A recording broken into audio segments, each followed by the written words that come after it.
$3 shipping. Use your credit card or send check or money order to Floyd Kramer, P.O. Box 8250, Atlanta, Georgia. Remember, save COD charges by sending check or money order or use your credit card. This is CNN.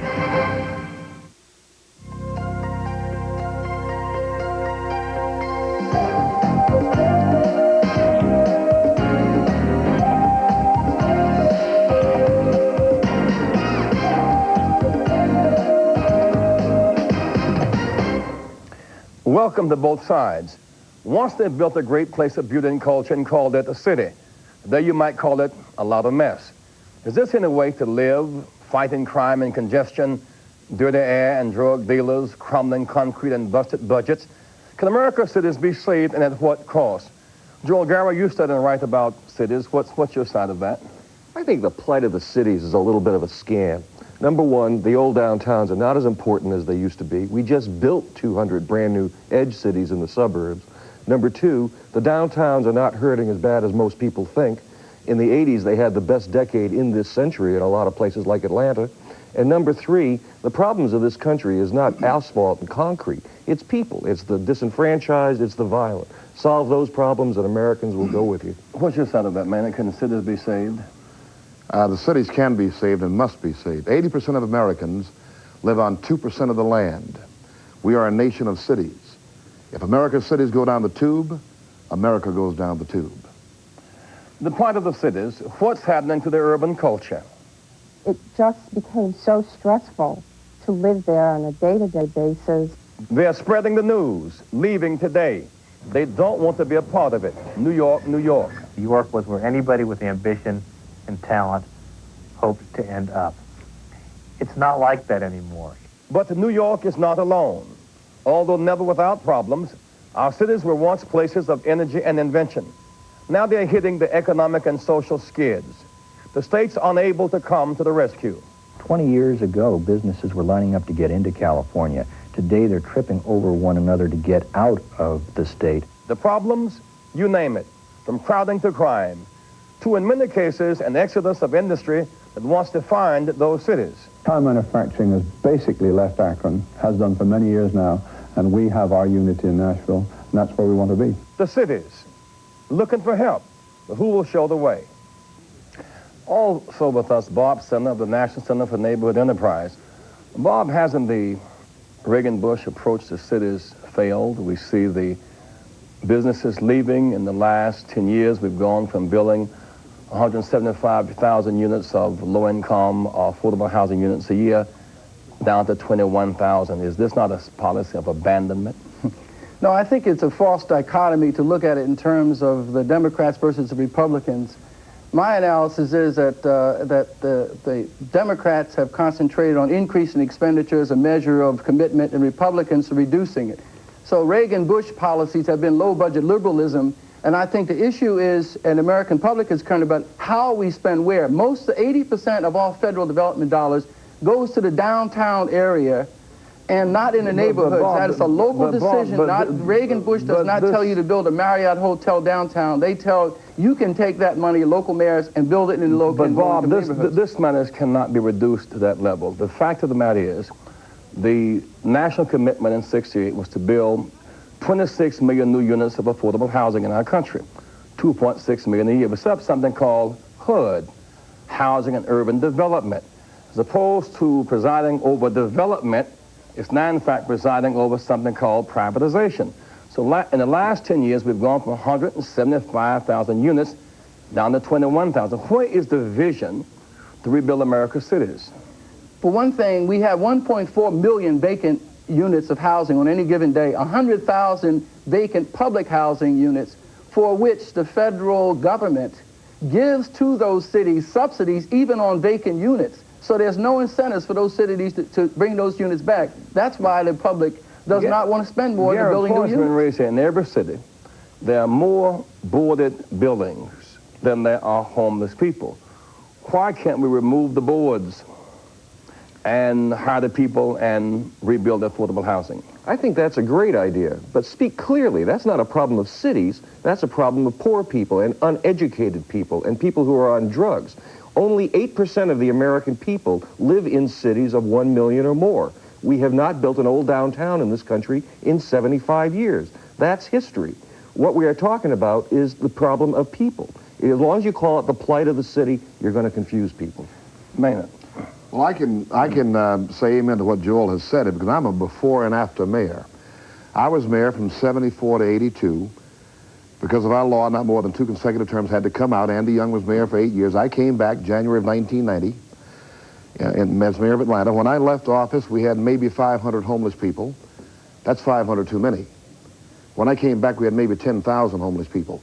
That is strictly failed policy, failed national policy. 80% of all the federal money in housing, gone in the interim, the time that I was out of office. 86 Tax Reform Act, killing off the private sector incentives to get into building more and more housing.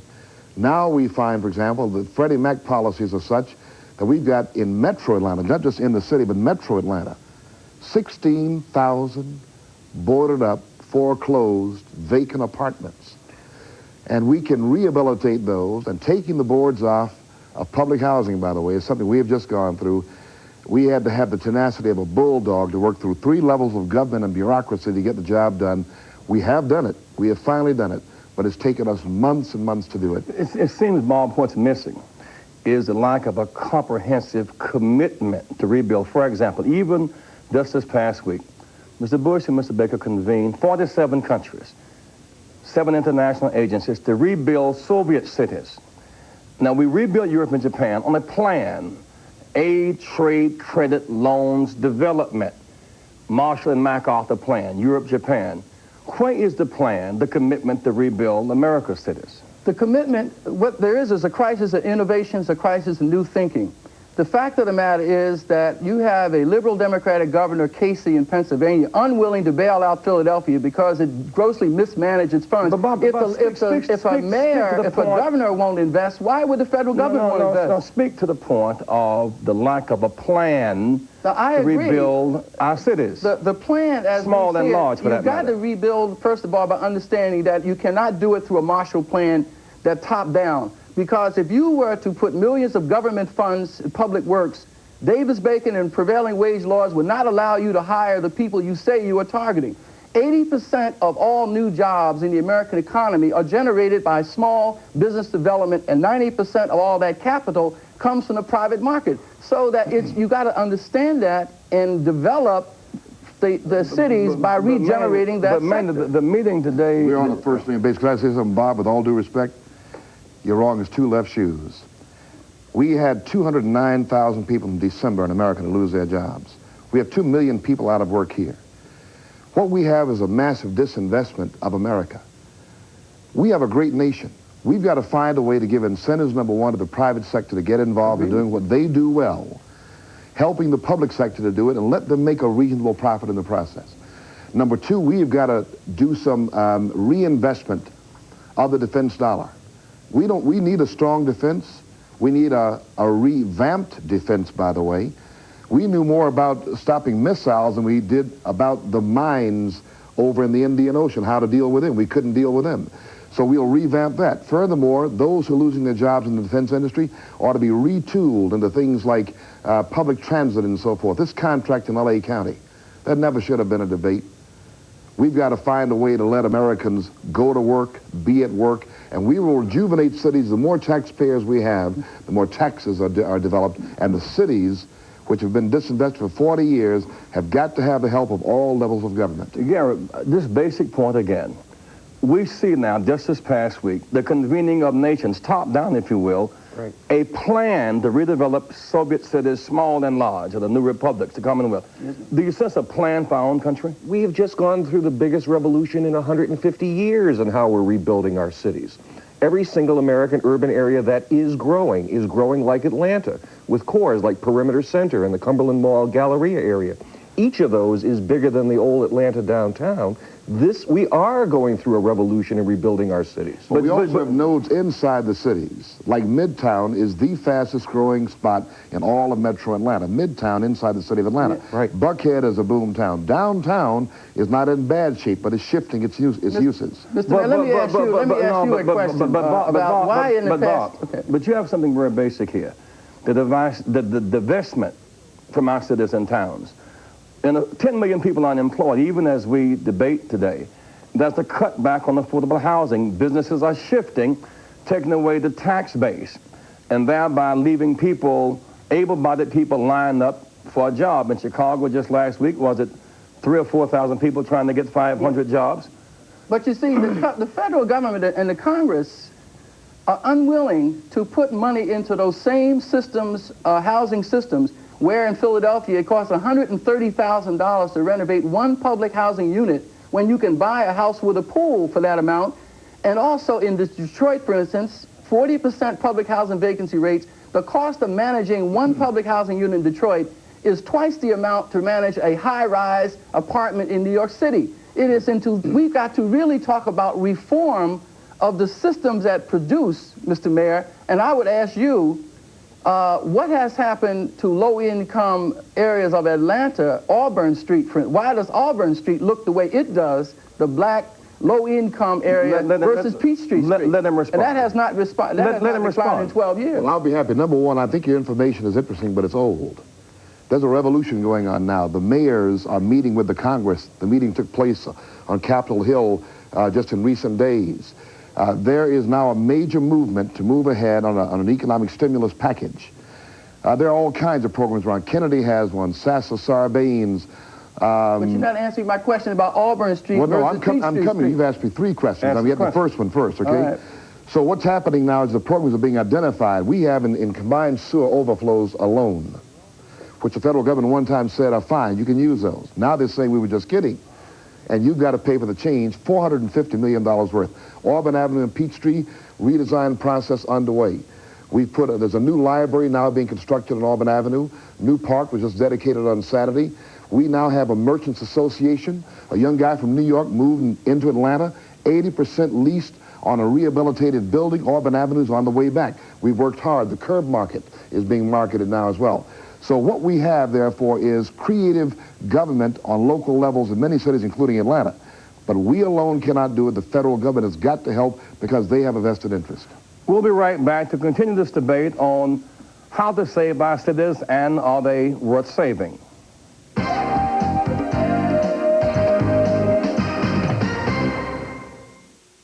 The voices of American voters. I think people are disappointed. We keep having to compromise. Hear how people really feel about racism, unemployment, and other major issues. The People's Agenda, a Democracy in America special, February 2nd on CNN.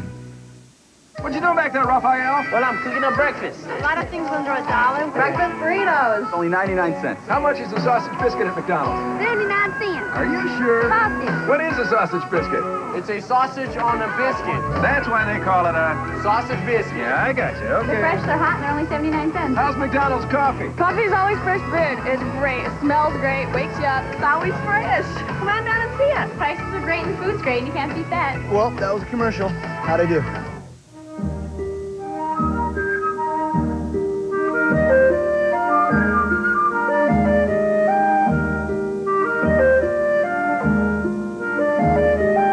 A better way to catch your Z's is on Sealy's new Posturepedic sleep system, designed to conform to your shape, distribute your weight evenly, comfortably.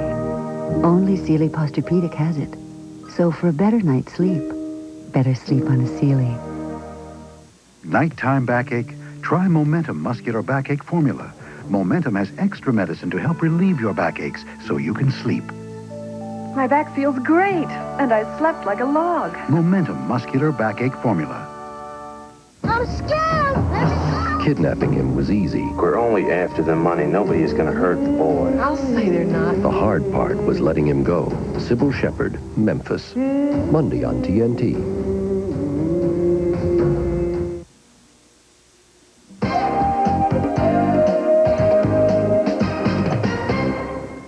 Talking about the plight of America's cities, how we got to this point and how we make sure we're headed in a better direction. Joel, last week in the center of Washington, a water main broke. 20 million gallons of water just everywhere, and CBS had to stop, and lawyers' offices, and businesses, and the janitors, everybody had to go down together. Every other day, a bridge collapses. Our infrastructure is failing. We must address that in a major way. Absolutely. That's an important issue. But it only marginally has anything to do with the old downtowns. This is as big an issue out in the suburbs where the vast majority of American people live. Of course it is. But you see, the reason I'm pressing this point is that Japan has, a country that size, a $3 trillion redevelopment of the infrastructure plan for 10 years. It's $7 trillion. $7 trillion. Yeah. Now, we have a $3 trillion plan for 10 years, too, defending them while they do it. Right. What about the commitment to reinvest in our infrastructure? It's a terrific idea. It just is not limited to cities. If you package it, if you package it just as giving money to the mayors of the old downtowns, no matter how worthy and how handsome they are, I'm not sure Americans are going to buy it. Americans are practical people. They're going to want to know, how is this money going to make their lives better tomorrow? Let me just say, we do not have throwaway cities. We cannot have infrastructure in cities just lying fallow, unused, while trying to build new infrastructures all around the edges.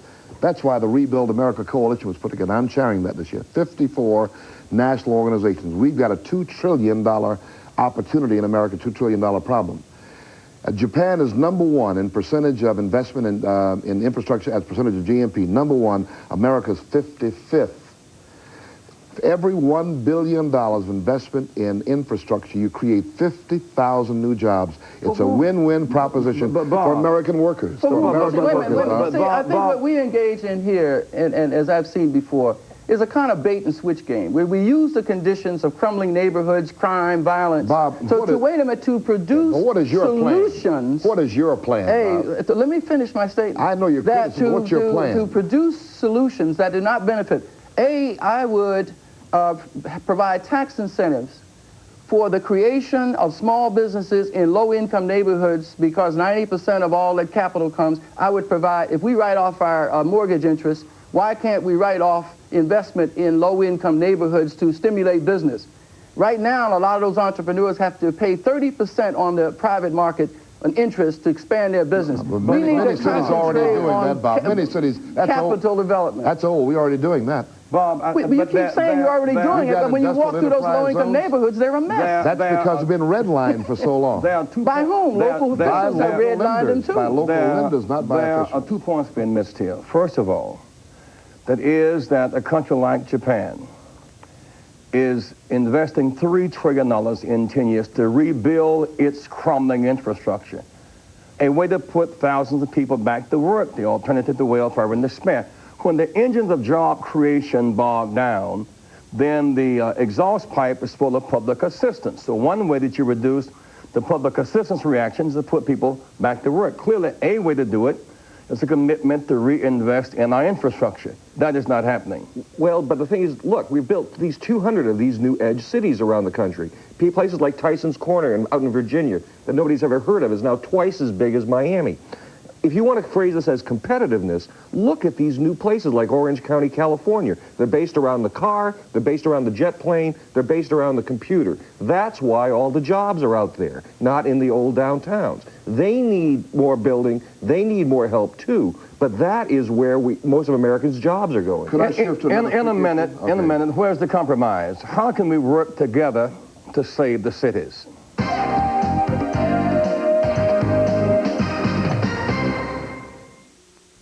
What happens when you buy Purina Biscuits brand dog snacks? You get a coupon worth $1.50 off any Purina dog food.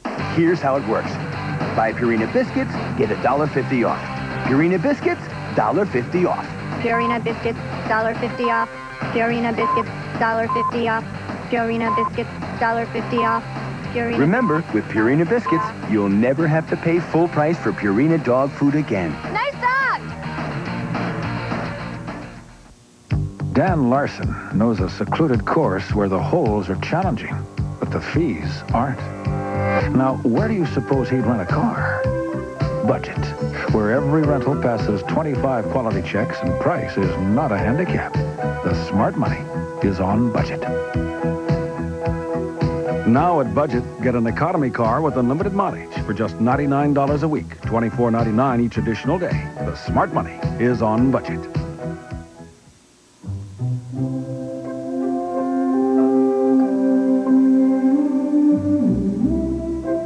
The airline that spans 10 countries across Asia and the Pacific now brings you United's renowned international service nonstop to London's Heathrow Airport from 5 U.S. cities. Come fly the airline that's uniting the world. Come fly the friendly skies. Like to try Total? This man only eats post-raisin bran. So excuse me, a man's got to do what a man's got to do. Hope you're hungry. I got a manly appetite. Good, because you'll have to eat almost 3 bowls of Raisin Bran to get all the vitamins and minerals in 1 bowl of Total. 3 bowls? That's not manly. That's nuts. Whole Grain Total has 100% of a day's supply of 12 vitamins and minerals. Takes almost 3 bowls of post-Raisin Bran for that. Man's got to do what a man's got to do. Total, 1 bowl, 100%.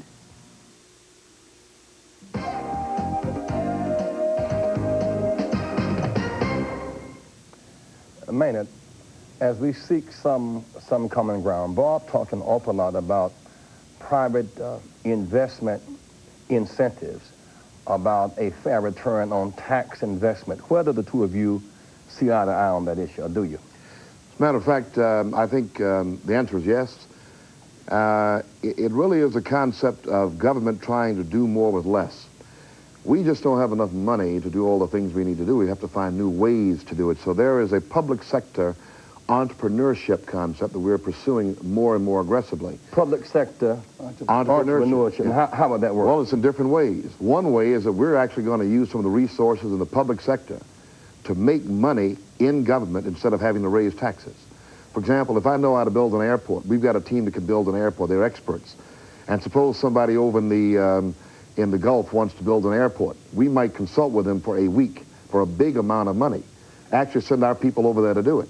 We're not competing with the private sector necessarily to get it done. But there's another way to do it too, through incentives for the investment, housing enterprise zones, commercial enterprise zones, and so forth, and privatization. Some of these are... Now, interesting, Bob, he's talking about business behavior, and people are getting a fair return on tax investment. What about a term called corporate workfare? We say able-bodied men and women should not be on the tax rolls, the welfare rolls, unless there is no job.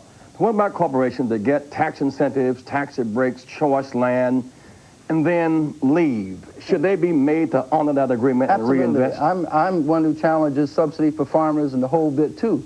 But I agree with the mayor that I think we've got to reduce the bureaucracy. You were saying right now, if you wanted to renovate one public housing unit in your city, if you had to follow all the government regulations, it takes you 4 years from the time the money is appropriate before you can break ground.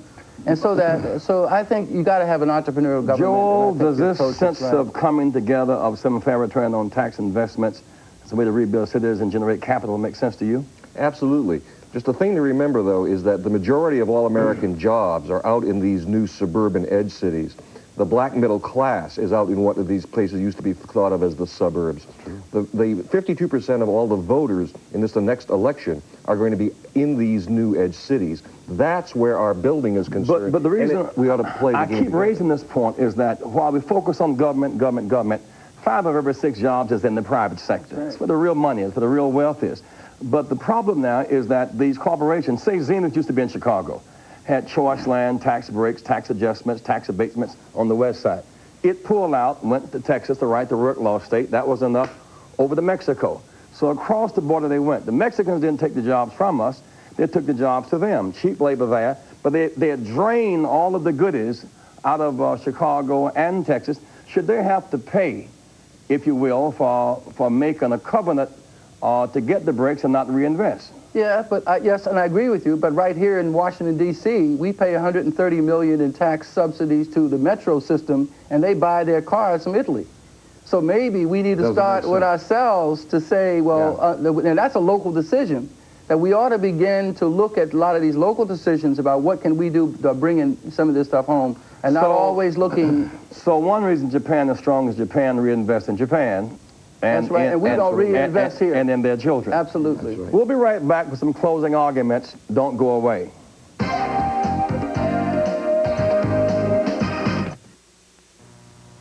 Sold. Let's say you bought a painting. Let's say Van Gogh's sunflowers. Let's say you used the Discover card. You'd have a little money coming back. Because with the Discover card, every single charge earns an annual cashback bonus. Nice. It pays to Discover, the card that pays you back. Cadillac announces 2 new ways to bolster your economy. Buy now and you'll receive a $1,500 cash bonus direct from Cadillac with any new 92 DeVille, Fleetwood, or Brougham. Or if you prefer, special smart lease terms are also available. But like any smart investment, timing is everything. And with a $1,500 cash bonus direct from Cadillac, the time to bolster your economy is now.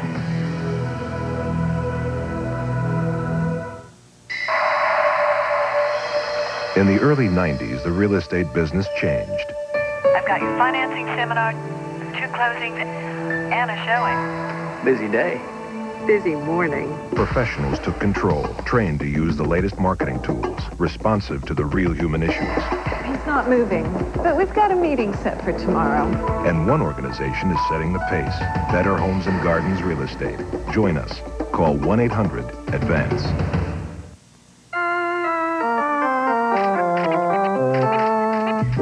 Every milestone deserves a new look at your insurance and financial needs with your MetLife representative. Get Met. It pays. New Hampshire's not first in crime or taxes. They're not first in sports or music, but they're first in the presidential primary. And some folks think that makes them first to be lied to. Promises, Promises. Sunday night, 9 Eastern on CNN. For a transcript of Both Sides with Jesse Jackson, send $4 to Journal Graphics Incorporated, 1535 Grant Street, Denver, Colorado, 80203, or call 303-831-9000. The final thoughts. Let's start with you, Joel. The future of our cities. The good news is the downtowns, most places, are going to have a bright future. Good places for tourism, for the arts, for convention, for big deal offices. But just remember, the vast bulk of all American urban functions are now out there in what we used to call the suburbs. Mayor Jackson?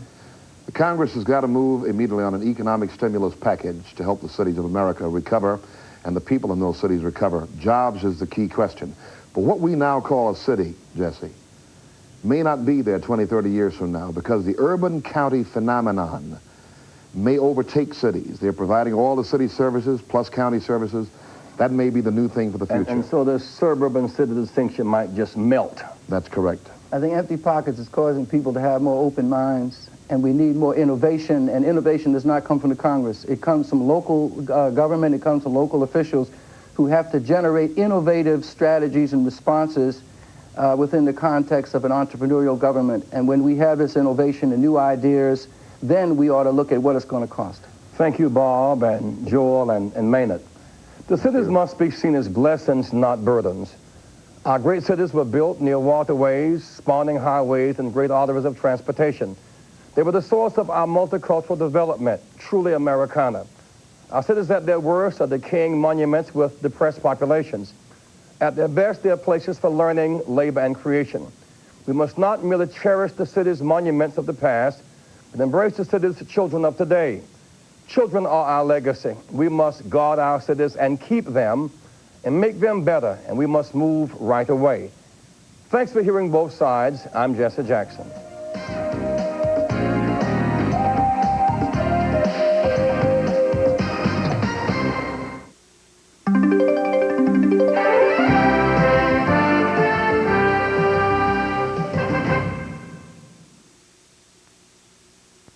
This is no way to look at new cars, but this is Dewey Ford's huge indoor heated clean and dry warehouse at East 4th and Grand. Dewey has over 525 vehicles available during the winter warehouse clearance sale. Tauruses, Tempos, Escorts, F-150s, Ford Rangers, and more. A tremendous selection at warehouse prices. So get out of the wind and the rain or the ice and snow and be cozy. Do it at Do It Ford's indoor heated, clean, and dry warehouse at East 4th and Grand. Iowa Public Television is the place to look for college wrestling. This week, 2 big meets. Sunday afternoon at 4:30, Michigan tangles with Lehigh. And then at a special broadcast time, Tuesday night at 8, the nation's best wrestlers square off in the National Wrestling Coaches Association All-Star Meet. This is Doug Brown. And